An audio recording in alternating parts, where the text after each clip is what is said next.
Ya, Assalamualaikum warahmatullahi wabarakatuh. Pada pertemuan kali ini, Bapak akan menjelaskan mengenai akuntansi perusahaan dagang. Langsung saja untuk menyingkat waktu, supaya durasi videonya tidak terlalu panjang. Tadi dalam perusahaan dagang, jurnalnya itu menggunakan jurnal khusus. Jurnal khusus itu ada 4, ada jurnal pembelian, jurnal penjualan, jurnal penerimaan kas, dan jurnal pengeluaran kas. Nah, masing-masing jurnal tersebut mempunyai fungsi sendiri-sendiri. Sekarang apa fungsi dari jurnal pembelian? Yaitu untuk mencatat pembelian yang dilakukan secara kredit, baik pembelian persediaan barang dagangan maupun selain barang dagangan. Kemudian jurnal penjualan juga sama fungsinya, yaitu untuk mencatat penjualan yang dilakukan secara kredit. Nah, untuk formatnya, kolomnya ini seperti ini ya. Ada kolom tanggal untuk mencatat tanggal terjadinya transaksi.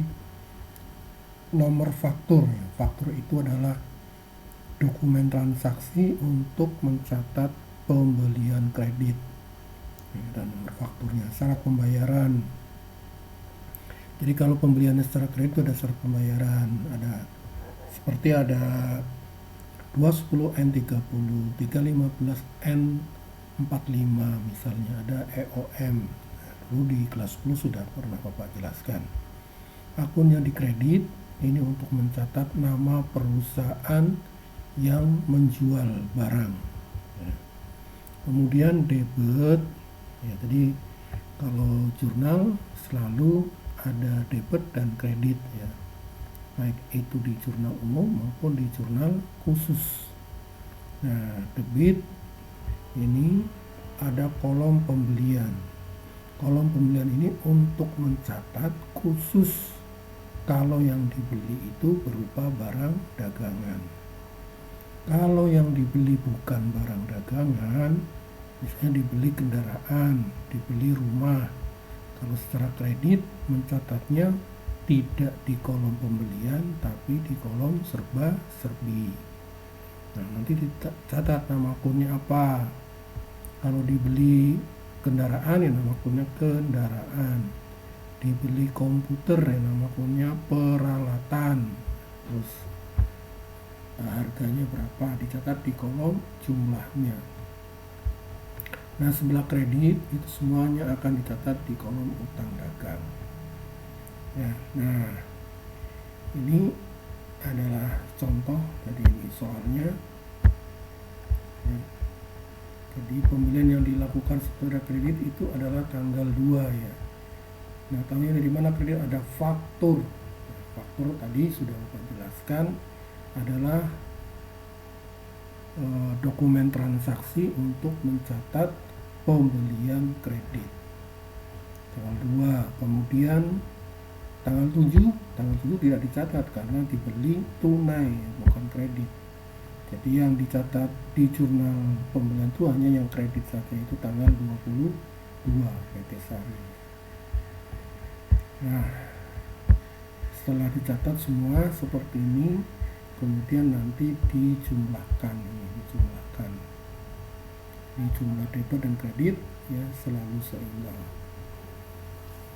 ya. Ini untuk jurnal pembelian. Jadi jurnal pembelian adalah jurnal untuk mencatat transaksi pembelian yang dilakukan secara kredit. Nah, sekarang jurnal penjualan ya. Jadi formatnya bersama. Kalau sini akun yang di kredit, sini kebalikan ya, akun yang di debit. Kemudian debitnya itu hanya piutang dagang ya. Kalau kemudian utang dagang lawannya kredit. Jadi nanti di sini sebelah kredit ada kolom penjualan.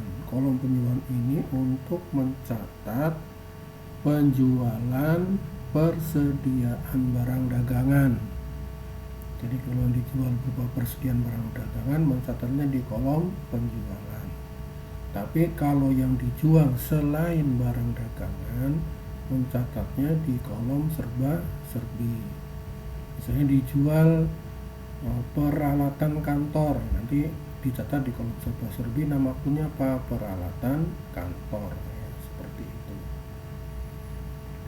Nah, ini adalah cara mencatatnya. Jadi ini soalnya ya, pertama tanggal 1 ya, dijual kepada toko pengawal barang dagangan, faktur. Nah, berarti kan penjualannya dilakukan secara kredit. Tanggal 1 toko pengawal ya, semua debit itu semua akan dicatat debit di piutang dagang semua ya. Penjual kreditnya apa? Penjualan. Kenapa penjual? Karena yang dijual berupa barang dagangan ya. Nomor fakturnya 015. Kemudian ya, dijual tanggal 5 dijual tunai. Karena ini tidak dijual secara kredit, maka tanggal 5 itu tidak dicatat di jurnal penjualan.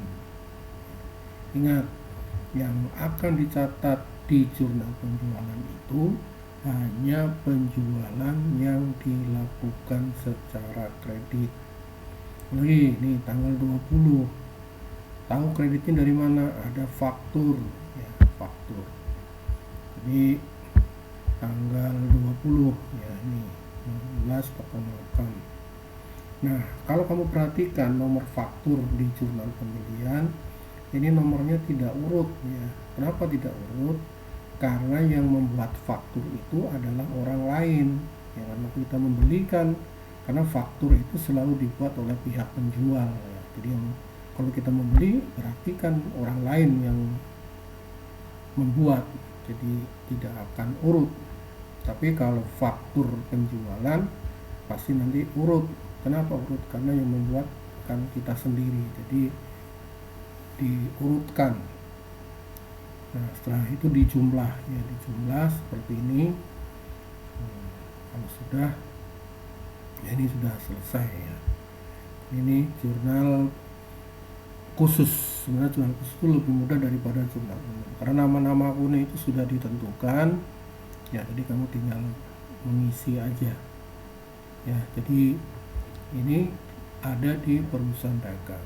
Alasannya adalah kenapa di perusahaan dagang menggunakan jurnal khusus, karena banyak transaksi-transaksi yang sejenis, yang jenisnya sama itu terjadi secara berulang-ulang ya. Jadi di perusahaan dagang itu kan membeli, menjual, itu transaksi itu sering terjadi. Tapi bukan berarti di perusahaan dagang harus menggunakan jurnal khusus. Pakai jurnal umum juga boleh, tapi kalau menggunakan jurnal umum tidak efisien, banyak membuang waktu, tenaga ya, kemudian material juga.